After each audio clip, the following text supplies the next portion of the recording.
Saifa theme কাস্টমাইজেশনের এই পর্বে আমরা দেখব কিভাবে ম্যানুয়ালি এই থিমের এই ডিজাইনটি তৈরি করা যায়। আমরা ইতোপূর্বেই দেখেছি কিভাবে মেনু তৈরি করা যায়, তারপরে এখানে সাইড বার কীভাবে এডিট করা যায়, দেন ফুটার এবং ফুটারের নিচের টেক্সট এবং থিমের যে অন্যান্য অপশনগুলো আছে সেগুলো আমরা কম বেশি মোটামুটি শেষ করার চেষ্টা করেছি। তো এখন যদি ম্যানুয়ালি এই হোম পেজটাকে তৈরি করতে হয় তাহলে আমাদের বাকি থাকে আর কী কাজ। আমাদের বাকি থাকে এই অংশটা তৈরি করা এবং পাশাপাশি এই যে বাম পাশে বিভিন্ন ধরনের অপশনগুলো আছে এই অপশনগুলো তৈরি করা।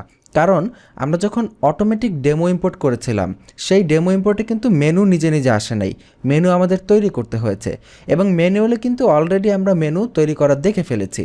তো আমাদের অটোমেটিক ডিজাইনে যেগুলো এসেছে তার মধ্যে এখানে এই যে বিষয়গুলো আছে যেগুলো এখন আমরা কাজ করি নাই সেগুলো যদি ম্যানুয়ালি কিভাবে তৈরি করতে হয় সেগুলো যদি আমরা দেখে ফেলি তাহলে কিন্তু আমরা ম্যানুয়ালভাবে এই হোম পেজটাকে ডিজাইন করতে পারবো। তো চলুন সেটি শুরু করা যাক। আপনারা হয়তো অলরেডি লক্ষ্য করেছেন যে এখানে পোস্টগুলোতে নতুন কিছু পোস্ট দেখা যাচ্ছে। এগুলো হচ্ছে আমরা এই ভিডিওটা শুরু করার আগেই এই পোস্টগুলোকে অ্যাড করে নিয়েছি, কারণ আমরা যখন ম্যানুয়ালি এই পেজটাকে ডিজাইন করতে যাব তখন বিভিন্ন পোস্ট প্রয়োজন হতে পারে। তো আমরা সেই জন্য আগে থাকতে কিছু পোস্ট অ্যাড করে নিয়েছি এবং কিছু ক্যাটাগরি অ্যাড করে নিয়েছি জাস্ট আমাদের কাজের সুবিধার জন্য। এবার আমাদের মেইন টার্গেট হচ্ছে আমরা একটি নতুন পেজ নিব, সেই পেজের ভিতরে এইরকম একটি ডিজাইন করার চেষ্টা করব এবং সেই পেজটাকে ম্যানুয়ালি যদি এরকম একটা ডিজাইন আমরা দাঁড়া করাতে পারি তাহলে কিন্তু একদম টোটালি ম্যানুয়াল একটি হোম পেজ আমাদের তৈরি করা হয়ে যাবে। তো চলুন শুরু করা যাক। এখান থেকে নিউ থেকে পেজ, নতুন একটি ট্যাবে ওপেন করছি। পেজের নাম দেই আওয়ার কাস্টম ফ্রন্ট পেজ। এখানে দেখুন, আচ্ছা প্রথমে সব কিছু করার পূর্বে আমরা এটাকে পাবলিশ করি, একদম সব কিছু টাচ করার পূর্বে দিয়ে এই পেজটাকে আমরা ওপেন করি, দেখি যে আসলে পেজটা একদম ফাঁকা একটা পেজ ক্রিয়েট করলে কেমন দেখায়। এই হচ্ছে আমাদের একেবারেই ফাঁকা একটি পেজ। এখানে দেখাচ্ছে ওপরে যে হেডার যে সেকশন সেটা তো সব পেজের জন্যই সেম, তো হেডারে যা কিছু ছিল সেগুলো আছে, সাইড বারে যা কিছু ছিল সেগুলো আছে, কিন্তু এখানে কোনো কন্টেন্ট তো আমরা দেইনি, শুধু টাইটেলটা এখান থেকে পাচ্ছে। তার নিচে যেখানে অ্যাডভার্টাইজমেন্ট, সাইড বারের কন্টেন্টগুলো এবং ফুটার এগুলো সবই পেয়েছে।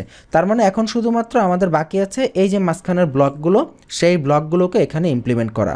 এই ব্লকগুলোকে যদি আমরা ইমপ্লিমেন্ট করতে পারি এবং ইমপ্লিমেন্ট করার পর এই পেজটাকে যদি আমরা হোম পেজ হিসাবে সেটিং করে দিই তাহলেই তো আমাদের কাস্টম হোম পেজ হয়ে যাবে।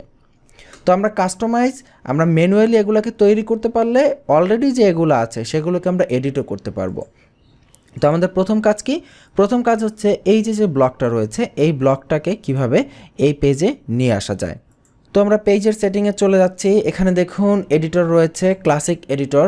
তো আমরা এখানে কিন্তু ক্লাসিক এডিটর ব্যবহার করছি। এখানে ওপরে দেখবেন অপশন রয়েছে পেজ বিল্ডার, এটাতে ক্লিক করলে দেখবেন এডিটরটি চলে গেছে এবং এখানে বেশ কিছু ব্লক শো করছে। যারা পেজ বিল্ডার সম্পর্কে প্রথম জানলেন তাদের জন্য বলছি, পেজ বিল্ডার হচ্ছে একটি বিশেষ ধরনের টুলস যেগুলো ব্যবহার করে আমরা বিভিন্ন ডিজাইনের পেজকে বিল্ড করতে পারি। অর্থাৎ আমাদের যে বর্তমানে এই পেজটা রয়েছে এই পেজটাকে বিল্ড করার জন্য আমরা এই পেজ বিল্ডারটি ব্যবহার করব। এটি অত্যন্ত বেসিক লেভেলের একটি পেজ বিল্ডার এবং এটি মূলত সাইফা থিমের সাথেই দেওয়া হয়েছে। তো এরকম অনেক ইন্ডিভিজুয়াল পেজ বিল্ডার পাওয়া যায় যেগুলো এটার থেকে আরও অনেক বেশি শক্তিশালী। এরকম কিছু ওয়ার্ল্ডের পপুলার পেজ বিল্ডার হচ্ছে এলিমেন্টর প্রো এবং ডাব্লিউপি বেকারি এবং এছাড়াও আছে ডিভি। তো এই পেজ বিল্ডারগুলো মূলত ইন্ডিভিজুয়াল পেজ বিল্ডার, এগুলো দিয়ে আরও অনেক অ্যাডভান্স লেভেলের ডিজাইন তৈরি করা যায়। তো আমাদের এখানে যে পেজ বিল্ডারটা আছে আমরা সেটা দিয়ে দেখব যে সাইফার এই ডিজাইনটা কিভাবে আমরা তৈরি করতে পারি এবং এটা হচ্ছে এই থিমের নিজস্ব এবং বেসিক একটি বিল্ডার। তো এইখানে প্রথমে যে ব্লকটি ওপরে রয়েছে, সবার উপরে যে ব্লকটি দেখতে পাচ্ছেন, এটির সেটিং হচ্ছে আপনি যদি একটু নিচে যান এখানে দেখতে পাবেন গ্রিড ফিচার্ড পোস্ট। এটাই হচ্ছে মূলত সেই ব্লক। এটাকে আমরা যদি এনাবল করি এরপরে দেখুন এর আর কী অপশন আছে, অ্যানিমেট অটোমেটিক্যালি। এটা দিলে অটোমেটিক্যালি অ্যানিমেট হবে। কতক্ষণ পরপর হবে? 7 সেকেন্ড পরপর। অ্যানিমেশন স্পিড 600 মিলি সেকেন্ড। টোটাল কতগুলো পোস্ট এখানে দেখাবে? 5টা। কোয়েরি টাইপ, এইখানে যে পোস্টগুলো আসবে সেই পোস্টগুলো কোথা থেকে আসবে? এটা কি ক্যাটাগরি থেকে আসবে, না ট্যাগ থেকে আসবে, না কাস্টম স্লাইডার, না সিলেক্টিভ কোনো পোস্ট আসবে? তো এখানে ক্যাটাগরি চুজ করা আছে। এখান থেকে আমরা যে কোনো একটা ক্যাটাগরি চুজ করে দিই যে কোন ক্যাটাগরির পোস্টগুলো এখানে আসবে। তো মনে করুন এখানে আমরা ক্যাটাগরির লিস্টটা ওপেন করেছি, এখানে দেখে নেই যে আসলে কোন ক্যাটাগরিতে কেমন পোস্ট আছে। দেখুন বিজনেসে 9টা পোস্ট আছে, ফ্যাশনে আছে 5টা, বিউটিতে 2টা, আইটি বাড়ি নামে আমরা নতুন ক্যাটাগরি নিয়েছি, সেখানে 5টা পোস্ট দেওয়া হয়েছে, টেকে আছে 7টা, ওয়ার্ল্ডে আছে 13টা। আমরা এক কাজ করি, সবার আগে ওয়ার্ল্ডটাকেই রাখি, এটা যেহেতু একদম সবার উপরেরটা, ওয়ার্ল্ডটাকে নিলাম। নিয়ে এবার যদি আমরা এখান থেকে আপডেট দিই এবং যদি পেজটা রিফ্রেশ করি, আমাদের সেই ব্লকটি এখানে চলে এসেছে। এবার এই পোস্টগুলো ওয়ার্ল্ড ব্লক থেকে দেখাচ্ছে, কিন্তু এখানে একটি বিষয় আমরা লক্ষ্য করছি, এখানে একটি অ্যারো থাকার কথা ছিল। এখানে দেখুন আমাদের যে পেজটি ছিল, অর্থাৎ অটোমেটিক যে ডেমোটা এসেছিল, সেখানে কিন্তু অ্যারো আছে, কিন্তু আমাদের এখানে কিন্তু অ্যারো নেই। এর কারণ কি? এর কারণ হচ্ছে এখানে দেখুন ম্যাক্সিমাম পোস্ট আমরা সিলেক্ট করে দিয়েছি 5টা, তো 5টা পোস্ট তো এটা হোম পেজেই চলে এসেছে, তো এখানে তো আর অ্যারোর দরকার নেই। যখন বেশি পোস্ট থাকবে তখন না অ্যারো আসবে। তো এই 5টাকে আমরা যদি 10টা বা 15টা করে দেই এবং এটাকে যদি এখান থেকে আপডেট দেই, এবার যদি রিফ্রেশ করি, এবার দেখুন অ্যারো চলে এসেছে। এবার আমরা স্লাইড করে করে এটাকে চেঞ্জ করতে পারি। তো আমাদের ফার্স্ট ব্লকটা তৈরি হয়ে গেল। এবার আমরা দেখি এরপরে কি ডিজাইন রয়েছে। এরপর একটু নিচে গেলে এই যে এইরকম একটি ব্লক রয়েছে, যেই ব্লকের বাম পাশে এরকম বড় একটা পোস্ট, ডান পাশে ছোট ছোট 4টা পোস্ট। তো এই ব্লকটাকে কিভাবে আনবো? তো আমরা যাই আমাদের পেজ এডিটে, এখানে দেখি এইরকম দেখতে কোনো ব্লক এখানে দেখা যায় কিনা। সবার প্রথম ব্লকটাই লক্ষ্য করুন, এইটার বাম পাশে ছোট্ট একটা বড় পোস্ট এবং ডান পাশে ছোট ছোট 4-5টা পোস্ট দেখা যাচ্ছে। তার মানে এইটা অনেকটা ওই ডিজাইনের মতো। এইটার উপরে ক্লিক করি, নিচে চলে আসলো ব্লকটা। ব্লকের বিভিন্ন সেটিং আছে যে এই পোস্টগুলো কোন ক্যাটাগরি থেকে আসবে, সেই ক্যাটাগরি এখানে চুজ করতে হবে। তো এখানে ধরুন আমি এখানে বিউটি, ফ্যাশন, হেয়ার অনেক ক্যাটাগরি আছে, আমি এখান থেকে ধরুন আইটি বাড়ি যে ক্যাটাগরি আমরা ক্রিয়েট করেছি সেটাই দিয়ে দিলাম। এরপর আছে পোস্টের অর্ডার। পোস্টগুলো এখানে আছে লেটেস্ট পোস্ট এবং র্যান্ডম পোস্ট। লেটেস্ট পোস্ট মানে হচ্ছে সর্বশেষ যে পোস্টগুলো আছে সেগুলো ধারাবাহিকভাবে আসবে, আর র্যান্ডম পোস্ট দিলে যে কোনো পোস্ট এখানে এলোমেলোভাবে আসতে পারে। তো যেহেতু নিউজ পেপার সাইটগুলোতে সর্বশেষ পোস্টগুলোই তো সবার আগে থাকে, তাই না? তো এই জন্য লেটেস্ট পোস্ট থাকবে। এরপরে কতগুলো পোস্ট দেখাবে? 5টা। আমাদের ডেমোতে দেখি কয়টা আছে, এখানে দেখুন 5টা আছে, 1 2 3 4 5। তো আমরাও এখানে 5টা রাখলাম। এরপরে অফসেট, এটা হচ্ছে অত্যন্ত ইম্পর্ট্যান্ট একটি বিষয়। অফসেটটা আমি একটু পরে দেখাচ্ছি, আগে এটাকে আপডেট করে দেখে নেই এটা আউটপুটটা কেমন দেখা যায়। এই যে আমাদের পোস্টগুলো চলে এসেছে এবং আইটি বাড়ি ক্যাটাগরি থেকে এসেছে এবং 5টা পোস্ট এখানে দেখা যাচ্ছে। এখন অফসেট যে বিষয়টা, সেটা হচ্ছে মনে করুন এইটা তো হচ্ছে এই ক্যাটাগরির সর্বশেষ করা পোস্ট, তাই না? কারণ সর্বশেষ পোস্ট সবার আগে যায়, যত নতুন পোস্ট দিব সেটা তত সবার আগে গিয়ে পৌঁছাবে। তো আমরা চাচ্ছি যে সর্বশেষ যে পোস্টটা আছে, অর্থাৎ 1 নাম্বার পোস্টটা এখানে থাকবে না, 2 নাম্বার পোস্টটা থেকে এখানে দেখানো শুরু হবে। তো যদি এটা করতে চাই তাহলে আমরা এখানে 1 দিয়ে দিব। আমাদের যে এখানে চলে যাই আমরা অপশনে, আচ্ছা এই যে এটা হচ্ছে আমাদের ক্যাটাগরি ব্লক, এটা আসলে কলাপস হয়ে গেছে। তো এরকম কলাপস হয়ে গেলে আপনি এখান থেকে আবার এখানে প্লাসে ক্লিক করে এটাকে আবার ওপেন করে নেবেন। এখানে দেখুন অফসেট পোস্ট যে এখানে একটাও দেখাচ্ছে না, আমি এখানে 1 যদি দিয়ে দেই এবং 1 দিয়ে যদি আপডেট দেই, দিয়ে যদি রিফ্রেশ করি, তাহলে দেখবেন একটি অফসেট পোস্ট এখানে চলে যাবে, অর্থাৎ শুরুতে যে পোস্টটা ছিল সেই পোস্টটা কিন্তু এখান থেকে চলে গেছে। ঠিক একইভাবে আমরা যদি চাই শুরু থেকে 2টা পোস্ট চলে যাবে, তারপরের পোস্ট থেকে অর্থাৎ 3 নাম্বার পোস্ট থেকে দেখানো শুরু হবে, তাহলে আমরা কিভাবে করব? তাহলে এটা ওপেন করি, এখান থেকে আমরা 2টা দিয়ে দিব, তাহলে 2টা অফসেট পোস্ট হয়ে যাবে, 2টা পোস্ট চলে যাবে, তারপরের পোস্ট থেকে দেখানো শুরু হবে। দেই, তাহলে এখানে প্রথম 2টা পোস্ট চলে গেছে, তারপরের পোস্টগুলো থেকে এখানে প্রদর্শন শুরু হয়েছে।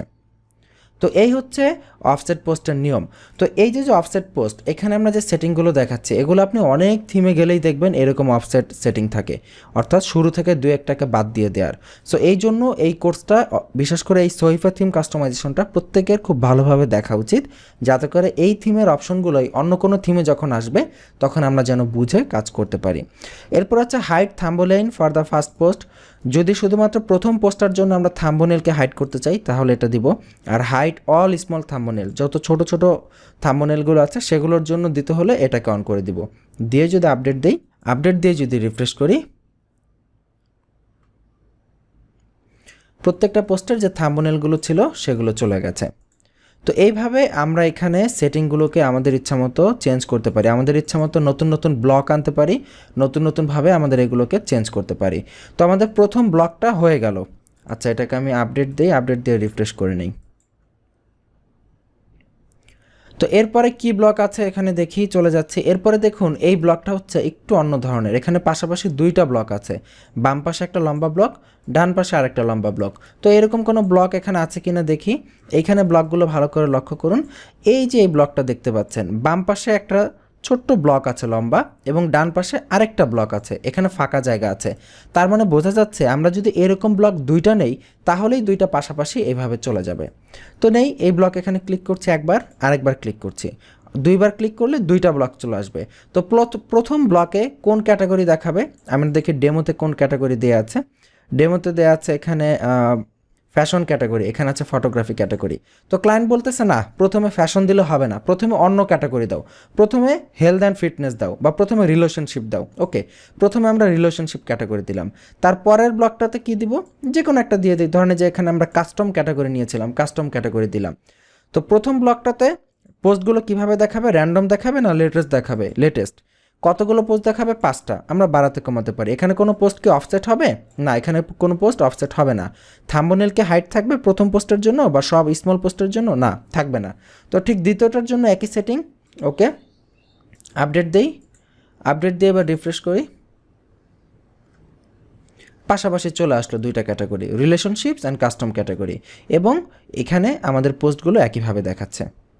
এবং এখানে দেখুন, এখানে 4টা, একটা 5টা পোস্ট দেখাচ্ছে, এখানে পোস্ট দেখাচ্ছে 4টা। এর কারণ হচ্ছে কাস্টম ক্যাটাগরিতে সম্ভবত পোস্টই আছে 4টা, এই জন্য 4টা দেখাচ্ছে। যদি আরও পোস্ট থাকতো তাহলে এখানে আরও পোস্ট চলে আসতো। আচ্ছা, এরপরে দেখি কি ব্লক আছে এখানে, নিচে যাই। স্ক্রলিং ব্লক, এই যে ডানে বামে এইভাবে এখানে আপনি ক্লিক করে করে স্ক্রল করতে পারবেন। তো দেখি এরকম কোনো ব্লক এখানে দেখায় কিনা। এই যে দেখুন এই ব্লকটা, পোস্টগুলো স্ক্রল হবে, ক্লিক করি, চলে আসলো স্ক্রল ব্লক। কোন ক্যাটাগরির পোস্ট এখান থেকে স্ক্রল হবে, আমরা এখানে একটি ক্যাটাগরি দেখি যে এটাতে পোস্ট আছে মোটামুটি ভালো। এই যে বিজনেস ক্যাটাগরিতে পোস্ট আছে, 9টা পোস্ট আছে। তো আমরা এখানে চলে যাই, এখান থেকে বিজনেসটা সিলেক্ট করে দিই, বিজনেস। এটার টাইটেল আমরা দিতে পারি স্ক্রলিং ব্লক। এই যে এখানে দেখুন, এই যে টাইটেল আছে স্ক্রলিং ব্লক, এখানে আমরা টাইটেলটা চেঞ্জ করে বিজনেস লিখে দিই, বিজনেস। কয়টা পোস্ট থাকবে? টোটাল 12টা। যদি কোনো পোস্টকে অফসেট করতে চাই এখানেও সেটা করা যাবে। করে আপডেট দেই, আপডেট দিয়ে রিফ্রেশ করি, নিচের দিকে যাচ্ছি, এই যে আমাদের স্ক্রলিং ব্লকটা চলে এসেছে। আমরা এখান থেকে স্ক্রল করে করে আমরা চেঞ্জ করতে পারি। কত চমৎকারভাবে আমরা এগুলো নিতে পারতেছি, তাই না? শুধুমাত্র আমরা ডেমো দেখতেছি, নিতে পারতেছি। আমরা চাইলে কোনো ব্লককে আগে পরে যেভাবে খুশি নিতে পারবো। কোনো ব্লককে যদি ওপরে নিচে নিতে হয় সিম্পলি এটাকে ড্র্যাগ অ্যান্ড ড্রপ করে ওপরে নিচে নিতে পারবো। তো এই পর্বটা আমি এই পর্যন্তই রাখলাম এবং আপনাকে একটি হোমওয়ার্ক দিচ্ছি। হোমওয়ার্কটা হচ্ছে, আমাদের পরবর্তী ভিডিওটা দেখার আগেই আমরা তো এখানে 2-3টা ব্লক করে দিলাম। এই যে ওদের যে সহিফা থিমের যে ডেমোতে যে আরও বাকি ব্লকগুলো আছে, সেই ব্লকগুলো আপনারা একবার করার চেষ্টা করবেন এবং যথাসম্ভব চেষ্টা করবেন শেষ পর্যন্ত পুরোটা করে ফেলার। তো সেই আগামী পর্বের আমন্ত্রণ জানাচ্ছি। তার আগে হোমওয়ার্কটা অবশ্যই করতে হবে সবাইকে, এবং সবাই করে ফেলবেন। ভালো থাকবেন, সুস্থ থাকবেন, দেখা হবে ইনশাআল্লাহ আগামী পর্বে। আল্লাহ হাফিজ।